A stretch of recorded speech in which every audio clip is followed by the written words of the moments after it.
Champions are not born. They're forged. This is about turning the ordinary into undisputed.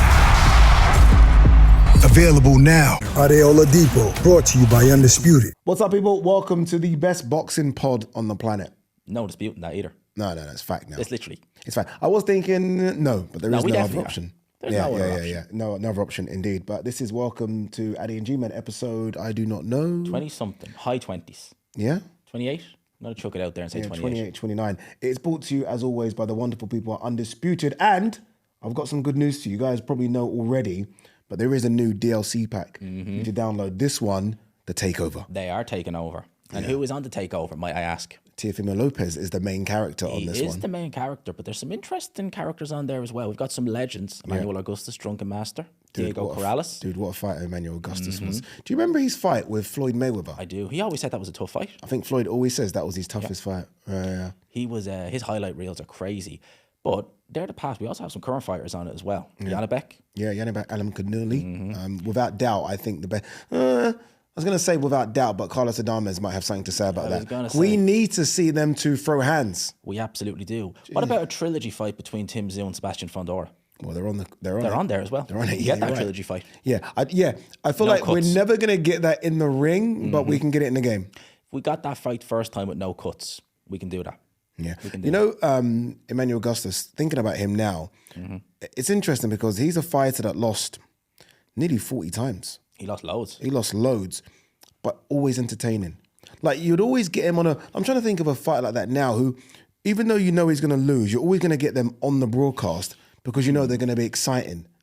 And don't get me wrong, that wasn't the early part of his career. The early part of his career, he was very competitive, right? You think of that fight of the year with Mickey Ward, and again, I mentioned the Floyd Mayweather fight.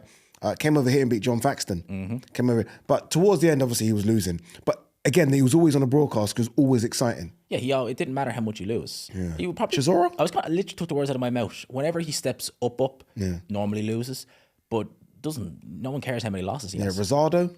Gabe Rosado was another one. And occasionally, a bit like Chisora, a bit like they pull a win out now and again. Yeah. All right, so that pack is available to download right now. Just go to playundisputed.com. A couple of new things as well in the game. You can get new outfits for the likes of Canelo Alvarez is on there as a new outfit, and other fighters as well. So look, that's available to download. I think you guys are going to be really happy with it. All right, enough of that. Let's talk some boxing. I've got my notes written down. There are loads of things to discuss. I do want to start with Dillian Whyte. Yes. Just because, look, we haven't spoke since you were defeat. I was in Saudi and then I travelled, obviously. We haven't spoke. So I will touch on the fight, but away from the fight, Dillian Whyte's come out on his social media page and he said, look, I am still going to continue. I think he said to the body snatcher, TBS, but I will continue fighting. What's your thoughts on it? Dillian Whyte's a very proud man, and I can't see him wanting to go out like that. But staying on to what end? If he stays on and has maybe one more fight against an Ebenezer Tete-like character, I don't really mind that. Go out and win. No, he can go a lot higher than that. Oh, yeah, he can go higher a little bit. Well, no. He didn't look that good. He did not look that good against Itauma. Yeah. His legs didn't even look Okay. Would you want to see Dillian Whyte, Joe Joyce? Yeah, I would watch. Because both are going to continue. Yeah, I'd watch it. Yeah. It makes sense. Yeah. I was thinking Chisora trilogy fight now. That's the only fight. I don't know if you can sell that now. Oh, I think that's a fight that sells regardless. Considering what happened? Okay, well then, there you go. Do that fight in London. They're both big draws in London. The trilogy fight, the history, everything. I think that would sell regardless. I think he might need one more before he gets that. Just to show that it was Moses and not Dillian. Do you know what I mean? Because it could be a case of we look at that result in 10 years' time and think Moses was just that good. Like Moses has gone on to become undisputed and he's dominating everyone. Or Dillian was that bad. So we almost need to know. I need to know what it was. Did Moses catch him cold and Dillian just got destroyed by a phenom? Or is Dillian done? I need one more to know what the answer is, I think. I think the latter, but at what level? You know, if you think about it like this, right, we're all praising Moses Itauma. Let's say you put Dillian Whyte in there against, just say hypothetically, Dave Allen, right? Let's say he doesn't fight Arsbek Makhmedov, he fights Dillian Whyte, a man who already beat him, and Dave Allen wipes him out. No offense to Dave Allen, but what does that mean then? Does that mean that Itauma is that good, or Dillian Whyte is just that far gone. Yeah. You're right. And look, he's closer to gone than not gone. Exactly. The fact is, he's 37. He got himself in the best shape of his life. And I think that's the thing that's going to really piss him off. And I think that's where he's got so many question marks. He's probably thinking, physically, I did everything. And I've always said this. Like, I remember I said this about AJ Usyk when AJ kind of had that bit of a meltdown in the ring where AJ probably thought, and we watched the fight back, AJ did everything correct. He looked like in the best shape he's ever been in. And I think Dillian probably thinking that as well. Like, I locked myself away for 3 months, backs against the wall, and I got blown out in a round. Yep. I can't go out like that. And I'm kind of feeling like it's his ego that's saying, I'll be back. Yeah, it's pride. He does not want to leave the sport on that note. A first round knockout defeat, even if it is to a prodigy who we think will be one, he doesn't want to go out like that. But the problem is, right, and I've seen this with Dillian Whyte before, I worry about his long-term health. It's not just the beatings in the ring, it's the beatings in sparring. How much before we really start seeing it impact? We're seeing it impact him in his performance in the ring. How long until it's impacting other things like his speech? Interesting. I've never thought about that with Dillian. I thought about it with other fighters, like, my worry for Chisora and Joe Joyce. I've never put Dillian in that. I actually think he's lucky that he got blown out that quick. You'd rather that than a 12-round beating. You'd rather that than, see, like Joe Joyce Hergovich. Yeah, well, yeah. You know what I mean? Where it's just blood and guts. You'd rather just get sparked out in a couple of rounds. And for Dillian, it was even shorter than that. Then have look, if you're Dillian, do you want that or do you want the brutality of the Chisora fights? He probably wants Chisora fights. He probably wants the Chisora fights. They say about brutality. This is a guy who's known for sparring hard, like Kronk style. So how much of an effect is that taken out of him? Yeah, I think he'll be back before the end of the year. Yeah, I reckon. Yeah, I think he'll be back before the end of the year, and it'll be an undercard fight against someone that we know. And then if he were to come through that, so this is almost, that would be like the last roll of the dice. If he comes through that, then I think you're right. Chisora, who knows? Deontay Wilder, that fight's always been sort of earmarked and didn't happen. There are names out there because he's Dillian Whyte, but I do think that there might need to be a Buddy McGirt conversation. Yeah, definitely. And he is a trainer who he's had tragedy happen to him with fighters, so he knows when his fighters had enough. Yeah. So he'll definitely be having words with Dillian Whyte 100%. Because I spoke to a buddy on the, was it weigh-in day? So it's either Thursday or the Friday. And he said if he loses, he's done. Really? That's what he said. He said that and it was quite strong. I was like, whoa. So he's not just lost, he's lost in the first round. Yeah. So I do think there could be a trainer switch just because Buddy's probably thinking I'm not doing this anymore because it's not there. He's a very proud trainer. He's the sort of guy, do you remember when Kovalev took that beating in the 8th round against Yard? He was like, take more shots, I'm throwing it. I'm done. Yeah, that's true. I forgot he trained Kovalev. So I do wonder if maybe there's a Mark Tibbs return for Dillian Whyte. Best he ever looked was under Mark Tibbs. Best he was ever Mark Tibbs. Looked most consistent. Always had those consistently good performances. Now it's yo-yoing. Yeah, it'll be meaning bringing your camp back to the UK instead of Portugal, but could work out. I've got Moses Itauma's name written down here just because I didn't get your thoughts on it. I've watched a couple of your videos, but what's your thoughts on it? It was just, I just couldn't believe what I was saying. It was the speed and just how he looked nervous for like the first 10 seconds. And then it was like, right, I'm faster than you. Boom, it's over. And it's the viciousness as well. Man is mean. You see, once he saw Dillian Whyte move even once, a little bit of wobble, he was like, I'm having you. I'm done. Done. And that's rare because most people would know how dangerous Dillian Whyte is. Yes. You know them kind of, them backs against the wall fighters, like, I'm just going to start throwing because I'm not going out like this. Yeah. He didn't care. No, he didn't give a damn. And the way in which he put his combinations together. Man, it was scary, wasn't it? The way he set up with that body shot and then boom, boom, boom, boom. I was like, my God, it's done. Yeah. Dude, I'm going early here. I think if he doesn't win a world title, something's gone wrong elsewhere. Because I think he is the dog's bollocks, put it that way. It's not that if he doesn't win it, it's like, when will he win it? Could he do it this year for a vacant belt, or will it have to be next year? I'd put him in. I'm not joking with anyone not named Usyk. Yeah. I'd chuck him in with any, and I'm not saying he wins, so I want everyone to calm down. I'm not trying to say he beats these people because Parker and Caballero, they're fantastic fighters. Yeah, fantastic. But I'd say I'd put him in because none of those guys are getting rid of Dillian Whyte in 1 minute and 37 seconds. God, no. It's not happening. It's just not happening. No. They're taking their time. And crucially, if, say it was a Parker or a Caballero, if they got Dillian Whyte in trouble, they're not going in like that. They're thinking, oh, hang on a minute, this is Dillian Whyte. Back's against the wall, I'll be a bit more circumspect. They wouldn't give a damn. He's just like, I'm going for it. Is there a danger that no questions were answered? There is though, because we didn't question. We didn't see the gas tank question answered. We didn't see the chin. That's not his fault. No. But is there a danger of like, I needed to see some questions answered here? I was hoping we would. I was hoping if nothing else, Dillian Whyte would drag him into later rounds and just see how his stamina is. See, does his speed carry?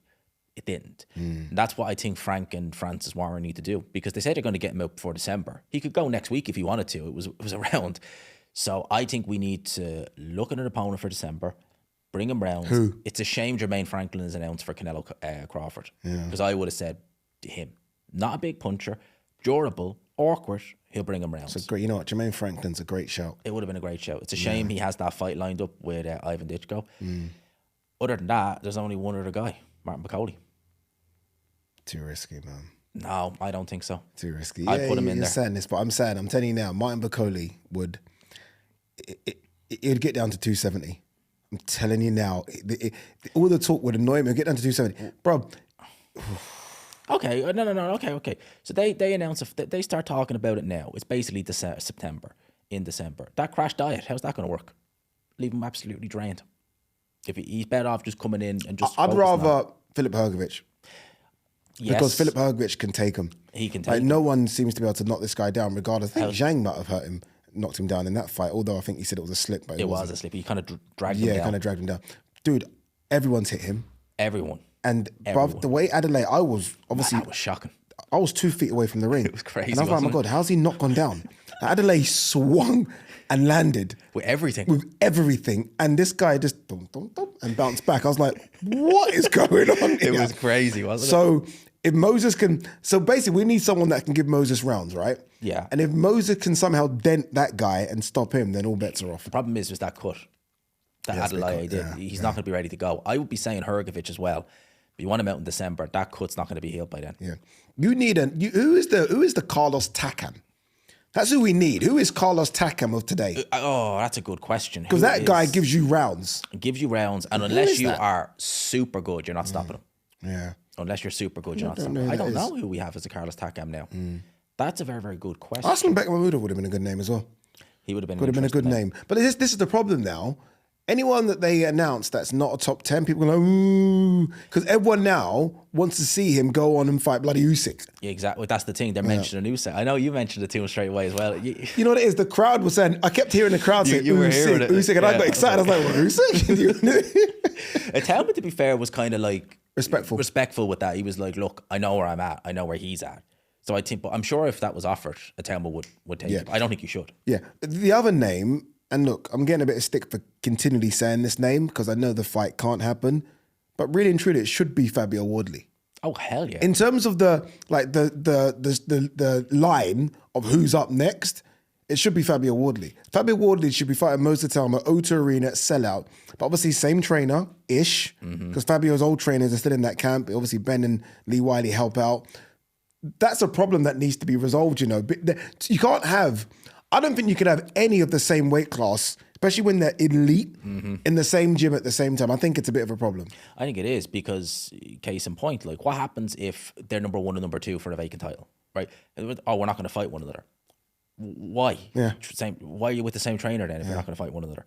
So I think that's a big problem. And I would, because Dillian Whyte's stable as well. Yeah. Dillian Whyte manager. I'm shocked he wasn't actually in Saudi. Considering. Actually, a very good point. Yeah, I'm shocked actually. I wonder why he wasn't there. He's shown a lot of training footage, so I wonder if he has something lined up and he's just knuckling him down. Yeah, maybe that. Maybe he got a fright after the last time. Yeah, maybe he's decided, okay, you know, we need to kind of stick in the gym and stay in the gym. I don't think Fabio Wardley beats Moses Itauma.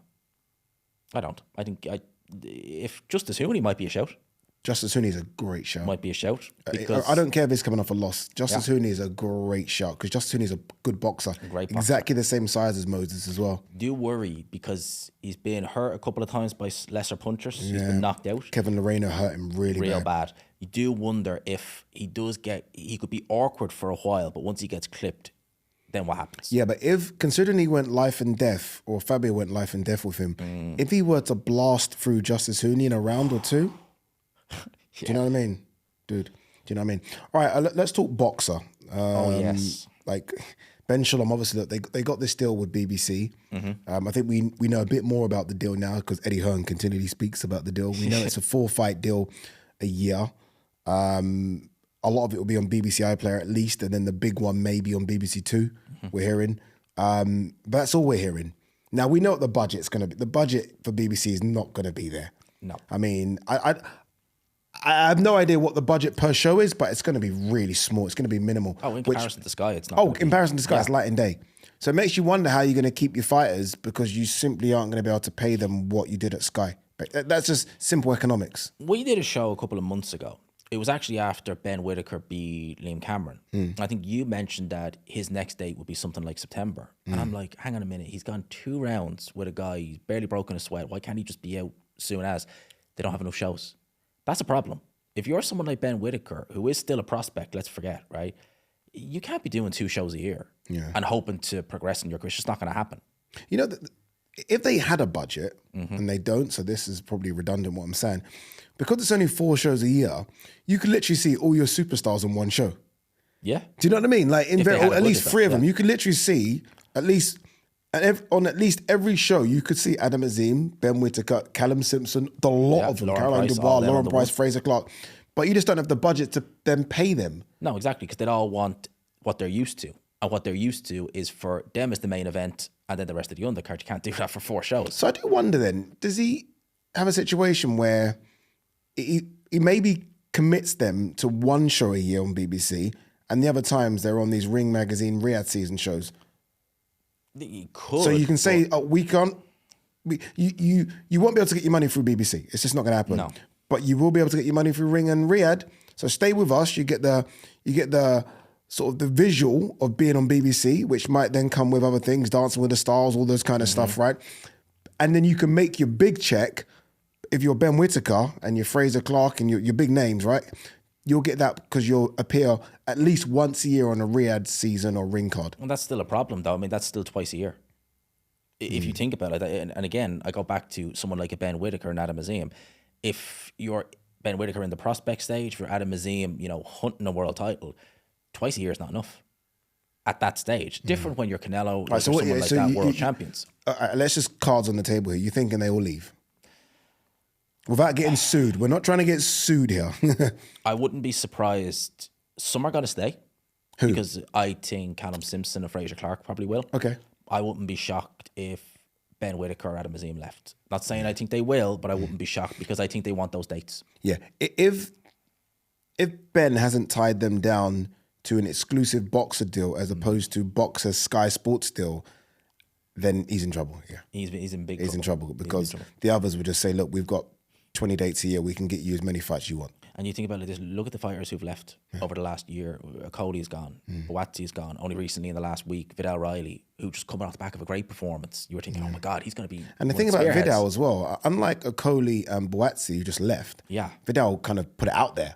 I'm a free agent, come and talk to me type thing. The other two kind of silently left and just let it kind of slide. And then all of a sudden, it was always with Frank Warren. But Vidal was like open about it. Yeah. Which is strange. I don't recall ever someone actually leave Boxer like that. I think it's always been contracts ended, thanks for everything, see you later, silent, gone.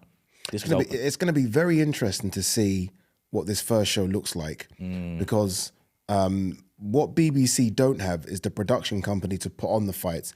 So it's gone out to tender.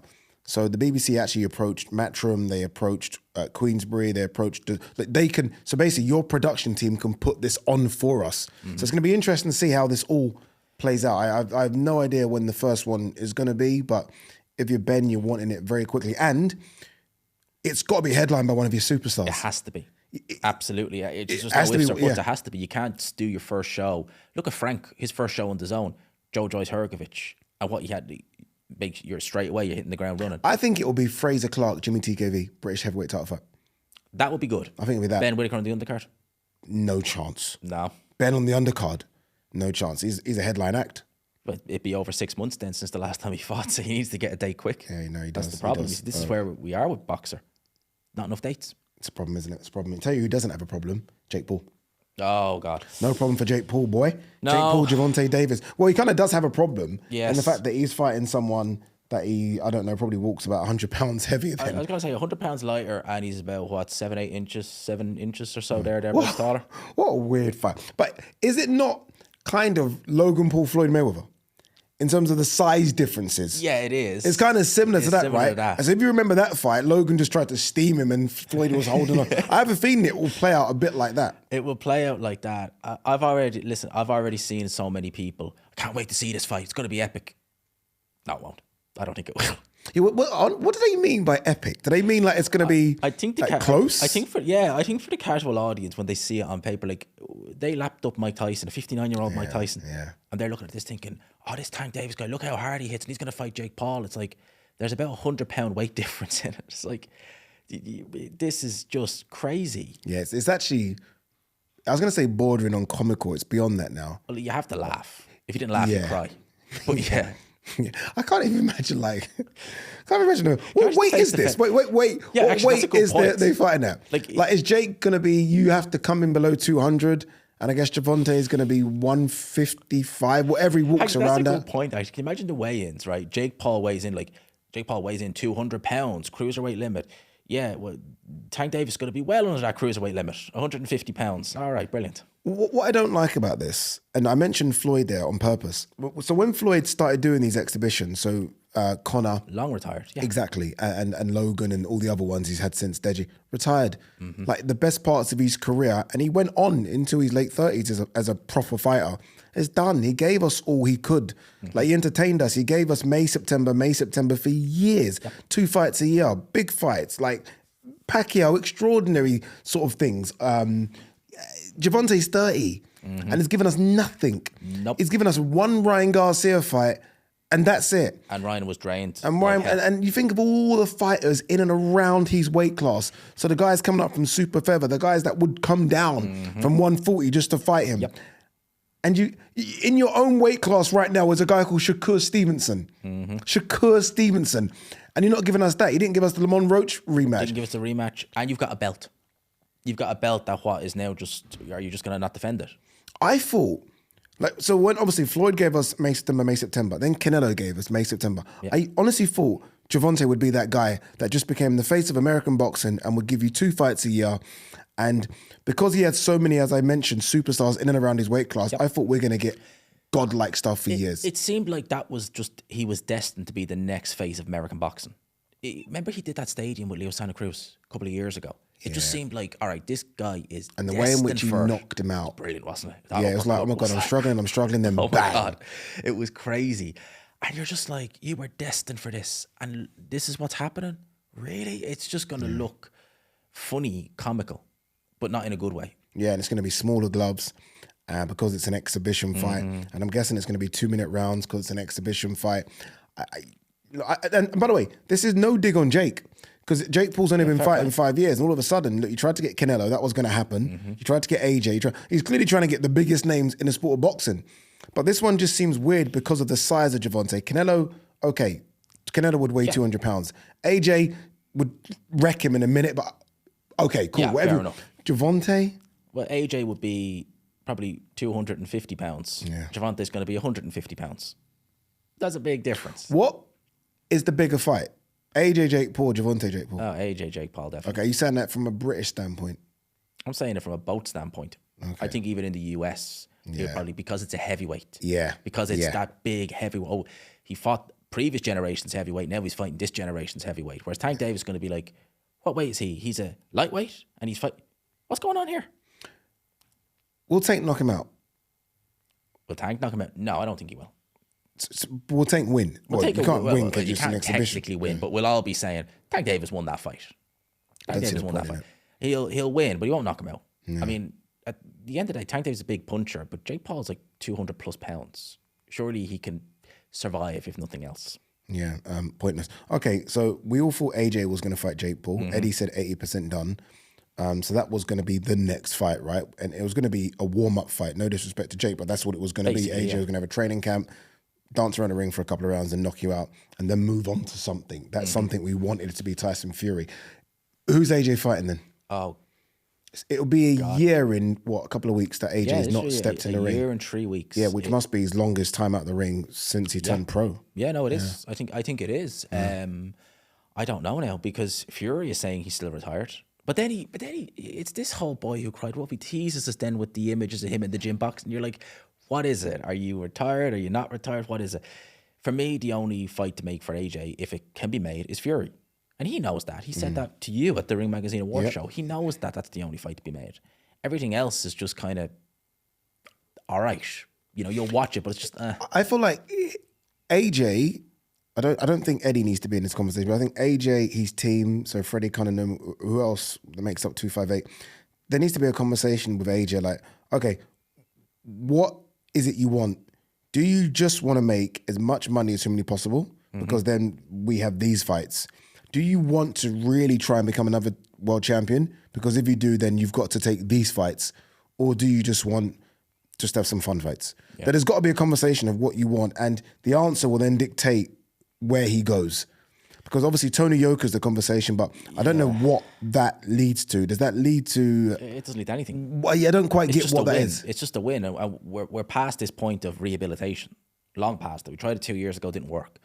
Tony Yoka is just you can sell it as 2 Olympians, but that's it, Olympic gold medalist, that's it. It doesn't do anything. You're not going to gain like a world title shot off the back of it. The only way that becomes acceptable is if it's in Africa. Yes, correct. Because then it's like, it doesn't necessarily matter who AJ's fighting per se, because we just want to, for me as an African, I just want to see AJ go back to Africa and fight someone. That'd be amazing, wouldn't it? Yeah, just because of the spectacle. And there will be a lot of African fight fans that turn up who won't care that AJ's not fighting Bacoli or Fury or Usyk. It'll just, AJ's here fighting. So it kind of makes sense that way. For that one particular reason, yes. But if you're doing it in the UK, then for me, it's just what the hell.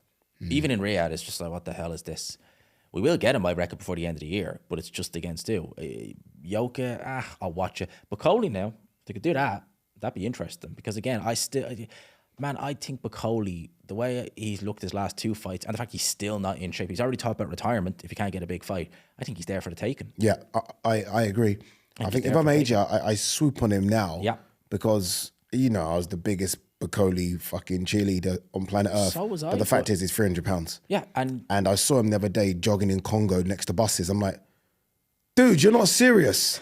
Like, how are you not living in... I go gym 5 days a week for no reason. I'm not a model. I just want to stay in some sort of shape. Yes. How can I be in the gym more than you as a professional athlete? Like, how is that even possible? You do it because you want to be ready. I would have a professional chef. Yeah. It'd be easy. Even if I wanted fried chicken and chips, the professional chef would make the most healthiest fried chicken and chips known to mankind. Exactly. Like, I want an ice cream. It would taste like it's ice cream, but it won't be. Yeah. Do you know what I mean? Exactly. Like, how do you not have all this on lock?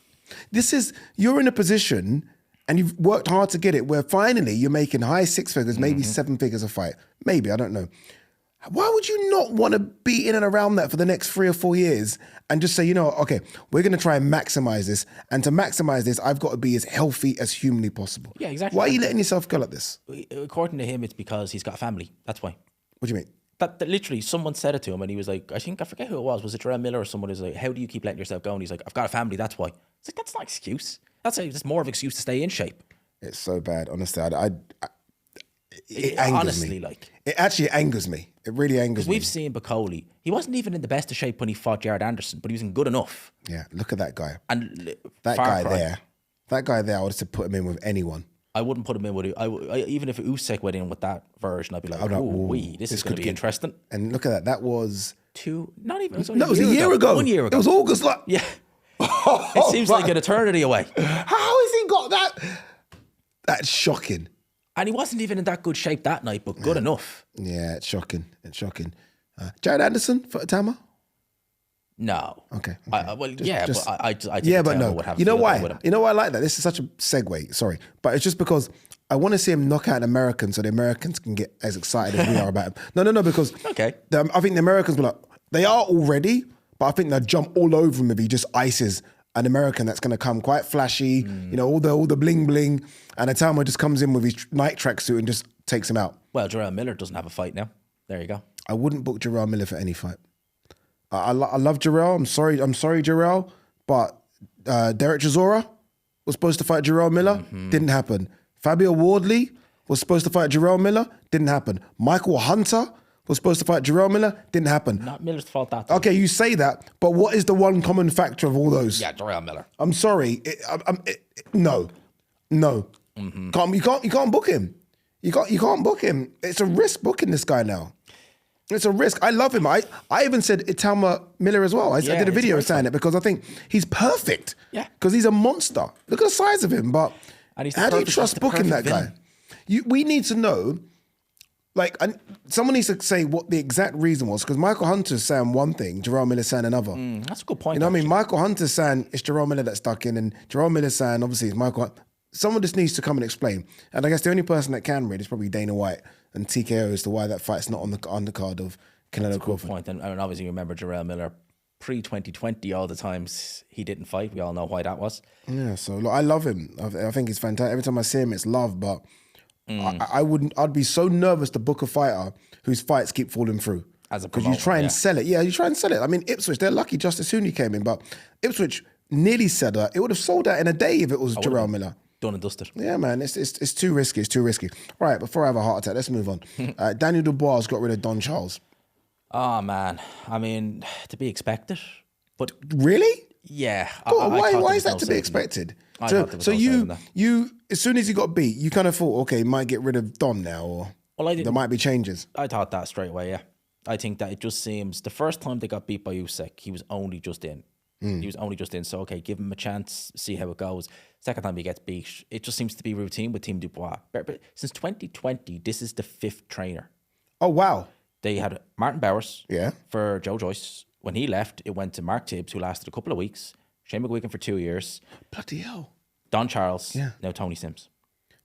That's not good, by the way. Yeah, that's really for not 26, 27-year-old. That's shocking. That's shockingly bad. Yeah. That can't be happening. Okay, so when you say to be expected, that now makes sense. What you've just said as the reasons why now makes sense. You're right, because he just switched trainers. And that's clearly not him that's making that decision. No. And they're all London-based. He won't leave London. His dad always has the influence. And his dad's like, all right, you're going to go to this guy, you're going to go to that guy. Daniel probably has no say in this. It's just whoever you recommend, that's who I go to. I think it's a disgraceful decision. Yeah. I do. And like this man got you when you were kind of rock bottom, like nowhere to go. We didn't really know what was going on with Dubois. We certainly didn't think Dubois was, by any stretch of the imagination, a world title challenger, let alone a world champion. So, okay, he went to Poland, got beat by Usyk. The quit thing came up again. No stress, right? It's Usyk, the low blow, whatever. But to get wins over Hrgovic, Jerome Miller, and AJ, and a guy makes you a world champion, legit. When you beat AJ, you're legit world champion as far as I'm concerned. And then you sack him. That's what you've done. You've sacked him after getting beat by maybe the greatest fighter we've ever seen. Certainly of this era. Yeah. Yeah. Like, what's the shame in that? There is no shame. Do you know what I mean? Normally, when someone loses, I'm one of the first people, like, I've just said it about Dillian Whyte. Maybe you need to look at the Buddy McGirt situation. I've said that. Not when you lose to Usyk. Nope. And I know a lot of people, when he did sack Don Charles, they were happy. Not because they thought Don Charles was a bad trainer, because of the way Don Charles was at the press conference. It's like, no, take that aside, right? Never mind that. Look what he's done with Dubois. Shane McGuigan, as good as he is, he couldn't do that. He couldn't. Shane McGuigan couldn't do that. But at the same time, I look at the whole thing, the whole dynamic of the team, and I think, how long could Don Charles himself put up with the fact that he's got all this outside interference, the party, all that. Sooner or later it was going to crack for him as well. And I know Don very well. Like, I've spoken to Don since he's been let go, and he's a very strong character. Very. And I'll tell you now, Stan Dubois, Daniel's dad, is as strong. Those two clash. Oh my God, you've got two captains on the ship. Yep. There's a problem, especially when the main person's the son. So you got one person that wants to guide his son, right? Because he's guided him since birth, right? And you got another person that's trying to steer it another way because he's trying to get the best out of it. They're gonna butt heads all the time. Yep. But I can imagine every trainer butting head though. I can imagine, but how do you fix that though? I mean, like Tony Sims, is he not going to butt heads? Of course he is. Mark Tibbs, they butted heads. So I done a video talk about this. I was like, this is not, you can get a new trainer, but it's not going to fix the underlying problems. Yeah, but they might look at it like you've just done with your calculation there about him switching trainers and think, okay, for 3 fights, and then we move on. Like he might be that guy that just keeps on going around. But what good is that in the long run? I mean, especially if you're not. Well, it's kind of been successful at it. In a weird roundabout way, he's become a world champion and a multimillionaire. Yes, true. But what is he taking from these? And are you burning bridges at the same time? Yeah. Like, let's just hypothetically say he wants to go back. Let's say he wants to go back to Mark Tibbs. Mark Tibbs going to take him after last time. Yes. He lasted a couple of weeks. He'll take him. But You know why? You know why he'll take him? Because ultimately it's 10% of whatever purse he's going to get next. And I'm telling you now, 10% of whatever, well, maybe 10%, right? Whoever negotiates it. But you know, even if it's pissing you off and annoying you, you're going to get a big check at the end of it because Danny Dubois is going to be in a pay-per-view fight next.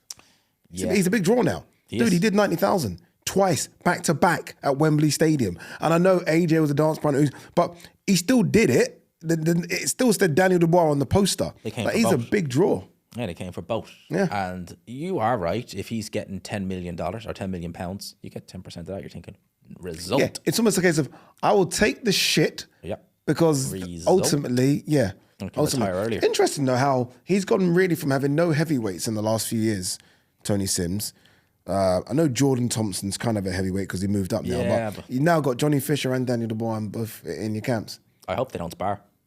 I don't think it'd be good for Johnny Fisher, to be honest, with sparring Daniel Dubois. I don't think they will be. But that is interesting. But how many? Yeah, that's a good point because the dynamic of training for a heavyweight, especially if you're not a trainer who's accustomed to it. That's one thing about Don Charles. He was accustomed to heavyweights. Yes, he trained was. plenty of them. Yes, he Shane was. McGuigan, David Hay, amongst others. Loads. Mark Tibbs as well. He's trained heavyweight Dillian Whyte. I cannot remember. Oh no, he did train AJ briefly. Tony Sims.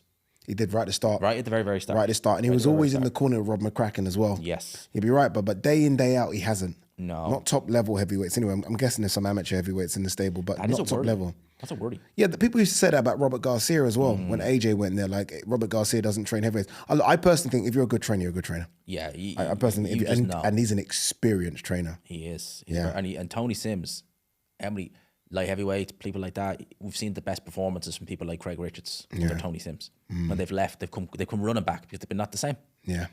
Okay, well, it'll be interesting to see who Daniel Dubois fights next as well. I think we see him this year. I'm going to go. I'll stick my neck out and say yes, we will. December, 4 months. Yeah, I'm going to say maybe at Christmas. If there's a Riyadh show on Christmas, I reckon he'll come You back. know the problem with these Riyadh shows and not a problem, but Daniel Dubois is such a big star now. Like, Queensbury have so many dates, so I would say yes. But he won't just be on a normal Queensbury card, will he? No. You know what I mean? For him now, he's so big, it'd have to be a Riyadh season card. So look, there is this talk about this Riyadh season card, December, I think around Christmas time, as they kind of always done. Yeah. So it'd be interesting to see who's on that. Yeah. Yeah, because there are a few names now that I could think of being thrown in the hat. Moses Itauma's name would be thrown in the hat. You know what I mean? Daniel Dubois, AJ, Fury. There's loads of people that are just floating around. Derek Chisora. That no one's got a date announced and they're looking. Everyone seems to be looking for that next big date. Inue's been rumoured. Like, so many people have been rumoured. Nick Ball. And those Christmas shows are never small. No. Because if you're making people fly to Riyadh in Christmas, they better not be small. Yeah, and I think they're going to be big. All right, let's quickly wrap and talk about Jamel Charlo, who we haven't seen since he fought Canelo 2 years ago. Ran from Canelo. But yeah, he ran around the ring. Potentially, and this is all rumours and speculation, people are putting two and two together and making whatever number they want, potentially fighting former stablemate and I thought friend, Errol Spence, who we've not seen for longer. Literally. I don't want to see either of them in the ring, much less against each other. Oh wait, okay. Charlo hasn't fought in 2 years. When he did it, he inspired William Skull. That's what I'm going to say. He inspired. But you know William the difference though, Charlo wasn't beaten up like Errol. No, and that's what I'm getting. Yeah, I feel like Charlo, there still could be something left. He's not Errol. That was a bad beating, and the car crash and everything. Yeah. And he's had a few damaging fights. Well, Yordenis Ugas was the damaging fight. It was a war.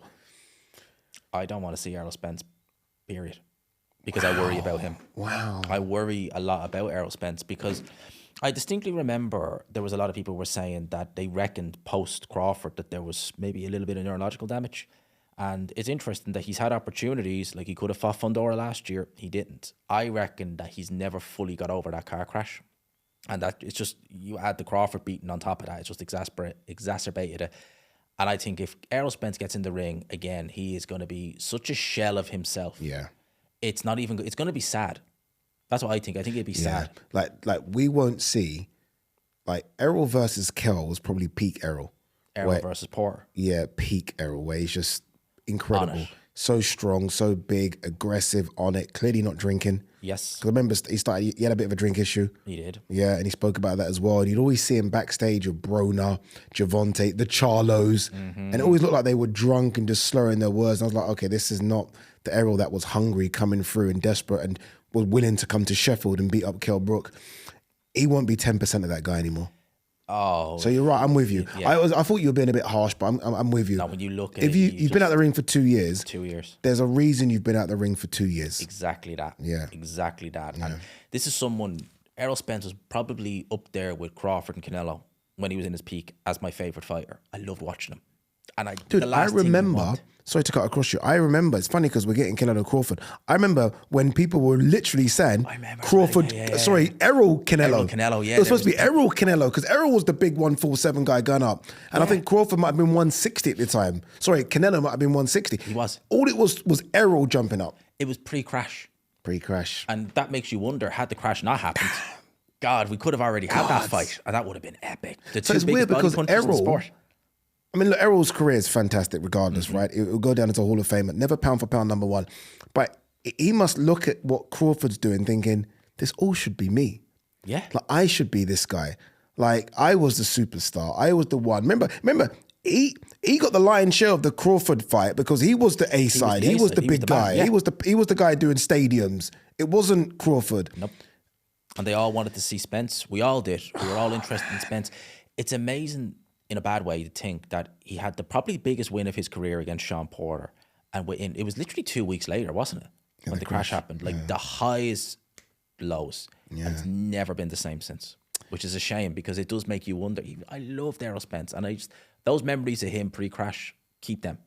Don't want to see him back because I know, especially if it's in a competitive fight against someone like Charlie, big puncher, it's just not going to end well. I don't want to see that.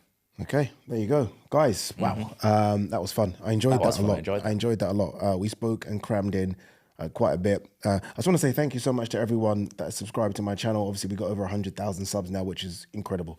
Like, G-Man's so excited. He's coming to the house after just to see the plaque. I know, I can't wait. Just to come to see the plaque.